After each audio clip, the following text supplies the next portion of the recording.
நண்பர்கள் அனைவருக்கும் வணக்கம். இது உங்கள் ஸ்ரீ ஐஏஎஸ் அகாடமி வெற்றியின் வழிகாட்டி. இந்த வீடியோவில் நம்ம பிப்ரவரி 8ஆம் தேதி மற்றும் பிப்ரவரி 9ஆம் தேதிக்கான நடப்பு நிகழ்வுகள் என்னென்ன இருக்குது அப்படிங்கிறத பார்க்க போகிறோம். மாணவர்கள் இந்த நடப்பு நிகழ்வுகளை குறிப்பெடுத்து வைத்துக் கொள்ளுங்கள். டிஎன்பிஎஸ்சி குரூப் 4 தேர்வில் நிச்சயம் எதிர்பார்க்கப்படும் நடப்பு நிகழ்வுகளாக நம்முடைய ஸ்ரீ ஐஏஎஸ் அகாடமியுடைய நடப்பு நிகழ்வுகள் இருக்கும். ஸோ வாங்க பிப்ரவரி 8க்கான நடப்பு நிகழ்வுகள் பார்க்கலாம். ஸோ பிப்ரவரி 8ஆம் தேதி என்னென்ன விஷயங்கள் மிக முக்கியமான விஷயங்கள் நடைபெற்றது அப்படின்னு சொல்லி பார்த்தீங்கன்னா, ஃபர்ஸ்ட் ஆஃப் ஆல் இப்போ நம்ம சமூக வலைதளம் பயன்படுத்திட்டு வரோம் இல்லைங்களா, அதாவது ஃபேஸ்புக், ட்விட்டர் இந்த மாதிரியான சமூக வலைதளங்கள் பயன்படுத்துகிறோம் இல்லையா. ஸோ அப்போ இந்த மாதிரி சமூக வலைதளங்கள் இது பொதுவாக வெளிநாட்டினர்கள் தான் எல்லாத்தையுமே உருவாக்கியிருப்பாங்க. இப்போ முதலாக ஓகேவா, ஸோ முதலாக தமிழர்களுக்காக ஒரு செயலி உருவாக்கியிருக்காங்க. அதோட பேர் என்ன அப்படின்னா மின்மினி.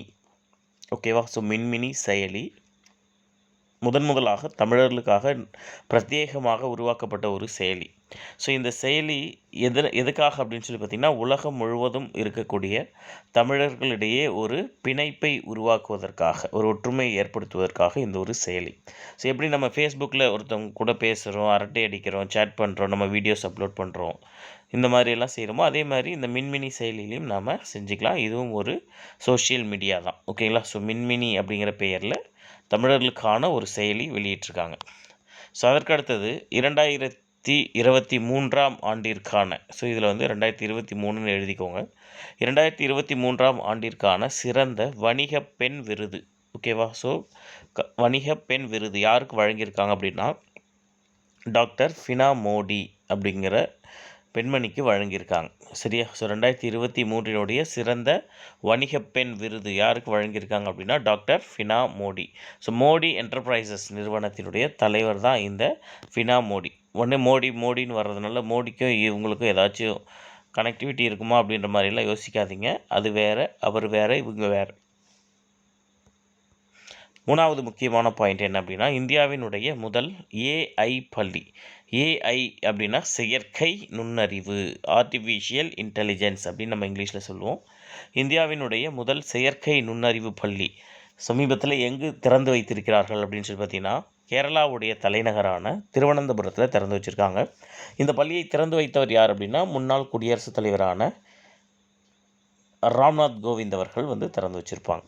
சரியா, ஸோ ராம்நாத் கோவிந்த் அவர்கள் பற்றி சொல்லணும் அப்படின்னா, இந்தியாவினுடைய 14வது குடியரசுத் தலைவர். இப்போது சமீபத்தில் ஒரு நாடு ஒரு தேர்தல் அதற்கான சாத்தியக்கூறுகள் ஆராய்வதற்காக மத்திய அரசு சார்பில் அமைக்கப்பட்ட குழுவினுடைய தலைவர். ஸோ அவர் தான் இந்த இந்தியாவினுடைய முதல் செயற்கை நுண்ணறிவு பள்ளியை திருவனந்தபுரத்தில் திறந்து வச்சிருப்பார். அதற்கடுத்த பாயிண்ட்டு, சர்வதேச சிறு தேயிலை உரிமையாளர்கள் கூட்டமைப்புடைய தலைமையகம்.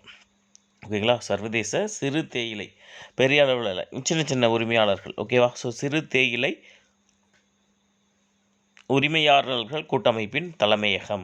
ஸோ இந்த தலைமையகம் ஏற்கனவே எங்கே இருந்துச்சு அப்படின்னு சொல்லி பார்த்திங்கன்னா, சீனாவில் செயல்பட்டு வந்துச்சு. ஸோ இப்போ என்ன முடிவு பண்ணியிருக்காங்க அப்படின்னா, ஸோ சீனா நமக்கு கம்ஃபர்ட்டாக இல்லை, அதனால் நம்முடைய தலைமையகத்தை நம்ம இந்தியாவுக்கு மாற்றிக்கலாம் அப்படின்னு சொல்லி முடிவு பண்ணியிருக்காங்க. ஸோ சர்வதேச சிறு தேயிலை உரிமையாளர்கள் கூட்டமைப்பினுடைய தலைமையகம் சீனாவிலிருந்து எந்த நாட்டிற்கு மாற்றப்படுகிறது அப்படின்னா, இந்தியாவிற்கு மாற்றப்படுகிறது. ஸோ இந்த இடத்துல உங்களுக்கான ஒரு கேள்வி, சர்வதேச அளவில் தேயிலை உற்பத்தியில் முதலிடத்தில் இருக்கக்கூடிய நாடு எது? ஓகேவா, சர்வதேச தேயிலை உற்பத்தியில் முதலிடத்தில் இருக்கக்கூடிய நாடு எது? இந்த வினாவிற்கான விடையை மாணவர்கள் கமெண்ட் பாக்ஸில் கமெண்ட் பண்ணுங்கள். ஓகேவா, ரைட். ஸோ அதற்கு அடுத்தது பொது சிவில் சட்டம். ஓகேவா, யூனிஃபார்ம் சிவில் கோடு. ஸோ விதி 44 இதை தான் நம்ம படிச்சிருப்போம் அரசியலமைப்பில் இல்லையா.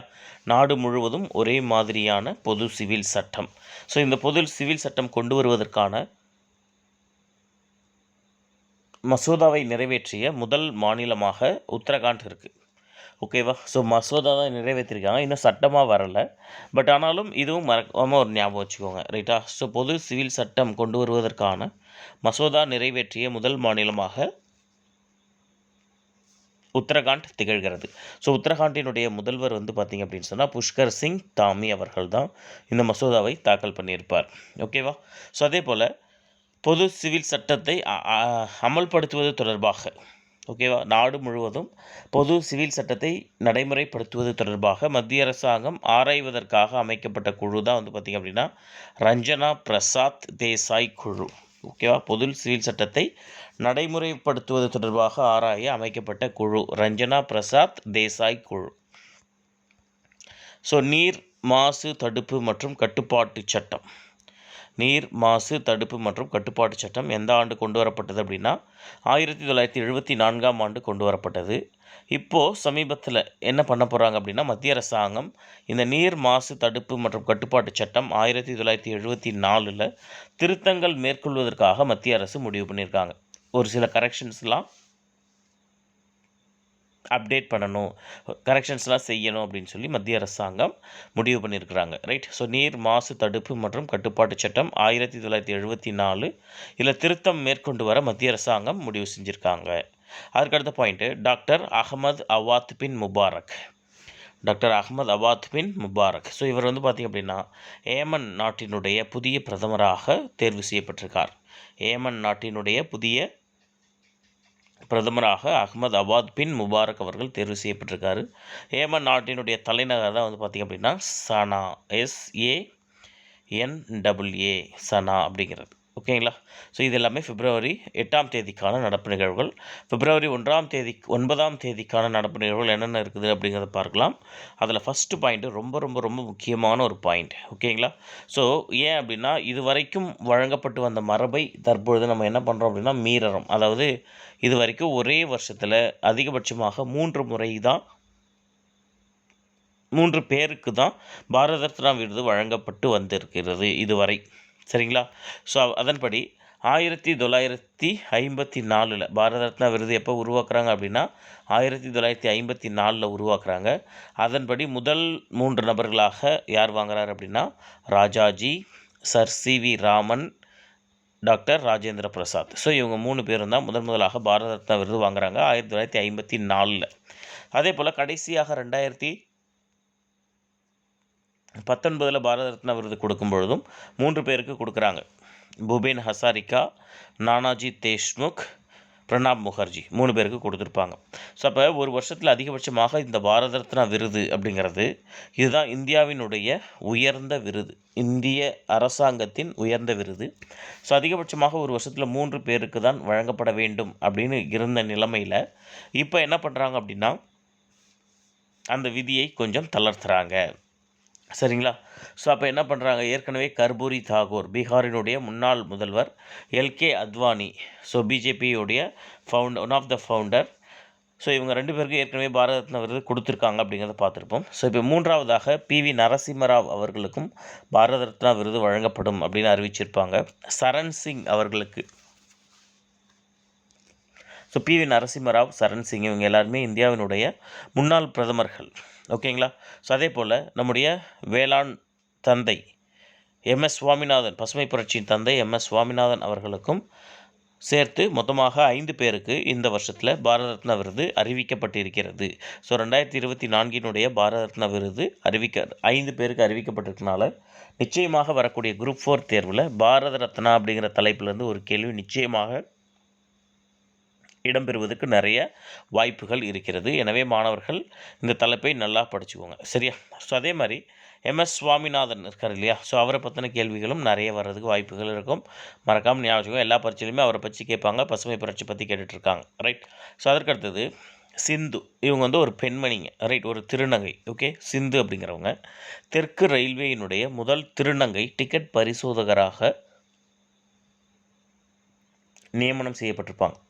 தெற்கு ரயில்வேயின் முதல் திருநங்கை டிக்கெட் பரிசோதகர். அவங்களுடைய பேர் என்ன சார் அப்படின்னு சொல்லி பார்த்தீங்கன்னா சிந்து. ஓகே. ஸோ அதுக்கடுத்தது நம்ம ஏற்கனவே பார்த்துருப்போம், பெங்களூரில் ஓட்டுநர் இல்லாத ரயில் வந்து அறிமுகப்படுத்த போகிறாங்க அப்படின்னு சொல்லி. எப்படி பெங்களூரில் அறிமுகப்படுத்துகிறாங்களோ அதே போல் சென்னையிலையும் ஓட்டுநர் இல்லாத ரயில், மெட்ரோ ரயில் அறிமுகப்படுத்த போகிறாங்க. எந்த வருஷத்துலேருந்து அப்படின்னா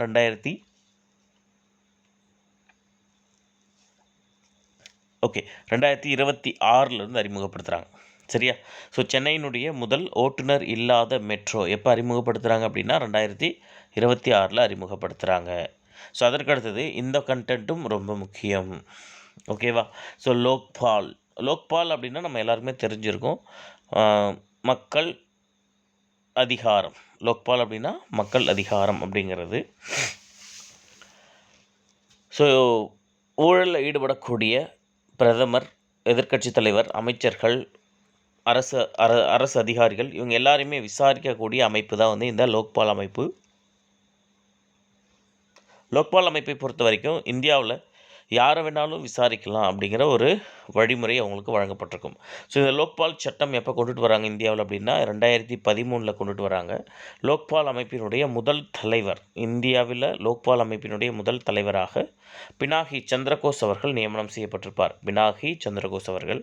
இப்போ கரண்ட் நியூஸ் என்ன சார் அப்படின்னா, லோக்பால் அமைப்பினுடைய இரண்டாவது தலைவராக ஏஎம் கன்வீல்கர் அப்படிங்கிறவர் நியமனம் செய்யப்பட்டிருக்காருங்க. சரியா? ஸோ லோக்பால் அமைப்பினுடைய இரண்டாவது தலைவராக ஏஎம் கன்வீல்கர் அப்படிங்கிறவர் நியமனம் செய்யப்பட்டிருக்காரு. முதல் தலைவர் யார் அப்படின்னு சொல்லி கேட்டால் பினாகி சந்திரகோஸ். ஸோ அதுக்கு அடுத்தது உலகளாவிய பால் உற்பத்தி. உலகளவில் பால் உற்பத்தி. ஸோ இதில் இந்தியா தான் வந்து முதலிடத்தில் இருக்கிறாங்க. எவ்வளோ பர்சன்டேஜ் கான்ட்ரிபியூட் பண்ணுறாங்க அப்படின்னா 24% கான்ட்ரிபியூஷனோட நம்ம இந்தியா ஃபஸ்ட் பிளேஸில் இருக்கும். ஸோ உலகளவில் பால் உற்பத்தியில் இந்தியா முதல் இடத்தில் இருக்கிறது. அமெரிக்கா 2ஆம் இடத்தில் இருக்கிறது. ஸோ அடுத்த பாயிண்ட்டு வினிஷியஸ் ஜூனியர். இவர் வந்து பிரேசில் நாட்டை சேர்ந்தவர். ரைட்? ஸோ இதை வந்து ஞாபகம் வச்சுக்கோங்க. அதேமாதிரி ஃபுட்பால் பிளேயர். ஓகேவா? So football player. So Vinicius junior அப்படிங்கிறவர் பிரேசில் நாட்டை சேர்ந்தவர், ஃபுட்பால் பிளேயர். இப்போ என்ன பண்ணியிருக்காங்க யுனெஸ்கோ அப்படின்னு சொல்லி பார்த்தீங்கன்னா, யுனெஸ்கோ அமைப்பு இவரை நல்லெண்ண தூதராக நியமிச்சிருக்காங்க. எந்த திட்டத்திற்கான நல்லெண்ண தூதர் அப்படின்னா அனைவருக்கும் கல்வி திட்டத்திற்காக. ஓகேவா? ஸோ அப்போது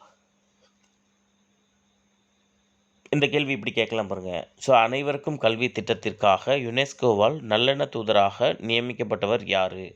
option A Lionel Messi, option B Cristiano Ronaldo, David Beckham. இப்படி எல்லாமே பிரபலமான கால்பந்து வீரர்களுடைய பேரை கொடுத்துட்டு ஒரே ஒரு இடத்துல வினிஷியஸ் ஜூனியர் அப்படின்னு வச்சிடலாம். சரியா? ஸோ கவனித்து நீங்கள் பேரை மட்டும் ஒரு முறை 2 முறை வாயால் சொல்லி பார்த்துட்டிங்க அப்படின்னா பரீட்சையில் நமக்கு கேள்வியாக வரும்பொழுது ஆன்சர் எடுத்துடலாம். சரியா? ஸோ வினிஷியஸ் ஜூனியர் பிரேசில் நாட்டு கால்பந்து வீரர், யுனெஸ்கோவால் அனைவருக்கும் கல்வி திட்டத்திற்கான நல்லெண்ண தூதராக நியமிக்கப்பட்டிருக்கார்.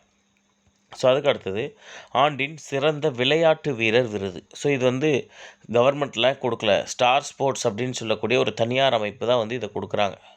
ஓகேவா? ஸோ ஸ்டார் ஸ்போர்ட்ஸ் அப்படின்னு சொல்லக்கூடிய தனியார் அமைப்பு தான் இந்த விருது கொடுக்குறாங்க. பட் இருந்தாலும் ஞாபகம் வச்சுக்கோங்க, ஆண்டின் சிறந்த விளையாட்டு வீரர் விருது நம்முடைய கிரிக்கெட் வீரரான முகமது ஷமிக்கு வழங்கப்பட்டிருக்கும். ஸோ முகமது ஷமி நம்ம வேர்ல்டு கப் கிரிக்கெட்டில் 7 மேட்ச்சில் 24 விக்கெட்டுகள் வீழ்த்தி ஒரு டாப் பவுலராக ஜொலிச்சிருப்பார். ஸோ அந்த முகமது ஷமிக்கு தான் வந்து ஆண்டின் சிறந்த விளையாட்டு வீரருக்கான விருது வழங்கப்பட்டிருக்கும். இவர் எந்த விளையாட்டோடு தொடர்புடையவர் அப்படின்னா கிரிக்கெட்டோடு தொடர்புடையவர். ஸோ இதுதான் சார் February 8 மற்றும் 9க்கான நடப்பு நிகழ்வுகள். மறக்காமல் நோட் பண்ணி வச்சுக்கோங்க. Wish you all the best. Thank you.